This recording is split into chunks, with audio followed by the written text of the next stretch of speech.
दोस्तों, आपने प्रोसेसर के बारे में तो बहुत सुना होगा कि ये प्रोसेसर बेस्ट है, वो प्रोसेसर बेस्ट है, बट क्या आप जानते हैं प्रोसेसर आखिर में होता क्या है, काम कैसे करता है, बनता कैसे है? अगर नहीं तो चलिए आज की इस वीडियो में हम जानेंगे कि ये प्रोसेसर होता क्या है, बनता कैसे और काम कैसे करता है। प्रोसेसर होता है ब्रेन ऑफ कंप्यूटर।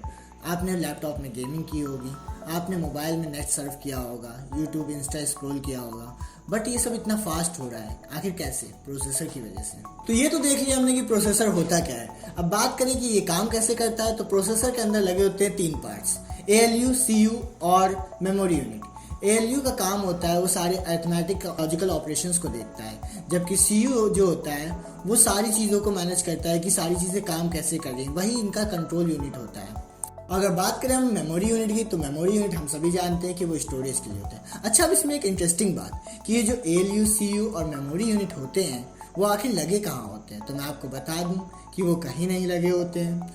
वो सिर्फ एक छोटी सी चिप में डिज़ाइन किए होते हैं, क्योंकि चिप में लगे होते हैं बिलियंस ऑफ ट्रांजिस्टर्स। उनको ऐसे डिज़ाइन किया जाता है कि वो ALU, CPU और भी लॉजिकल ऑपरेशंस का वर्क कर सकते हैं। बात करें आखिर प्रोसेसर बनता कैसे। प्रोसेसर बनता है सिलिकॉन सैंड से। सबसे पहले हम सिलिकॉन सैंड को लेते हैं, उसको प्यूरिफाई करते हैं। जब वो पूरी तरह से प्यूरिफाई हो जाता है तब हम उसे सिलिंड्रिकल शेप देते हैं।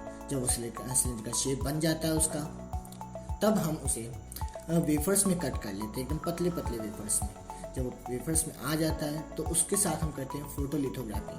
फोटोलिथोग्राफी में क्या होता है कि जो हमने कंप्यूटर पे अपना प्रोसेसर डिज़ाइन किया होता है पहले से, उसको हम उस पर प्रिंट करवाते हैं UV लाइट के थ्रू। जब UV लाइट के थ्रू हमारा प्रोसेसर डिज़ाइन हो जाता है सिलिकॉन से, तब हमारा प्रोसेसर रेडी हो जाता है। अब बात करें कि ये i9, i3, i7 कैसे बनते हैं, तो जो हमारे प्रोसेसर में सबसे ज़्यादा बेस्ट प्रोसेसर बनता है उस सिलिकॉन के वेफर पे, उसे हम दे देते हैं i9 का नाम। उससे कम जो बेस्ट होता है उसको i7, उससे कम i5। ऐसे हमारे प्रोसेसर्स की जनरेशन्स बन जाती हैं। तो ये रहा हमारा प्रोसेसर। और अब आप हमें बताइएगा कि जो हमारे आजकल के प्रोसेसर चल रहे हैं उसमें से बेस्ट प्रोसेसर कौन सा है।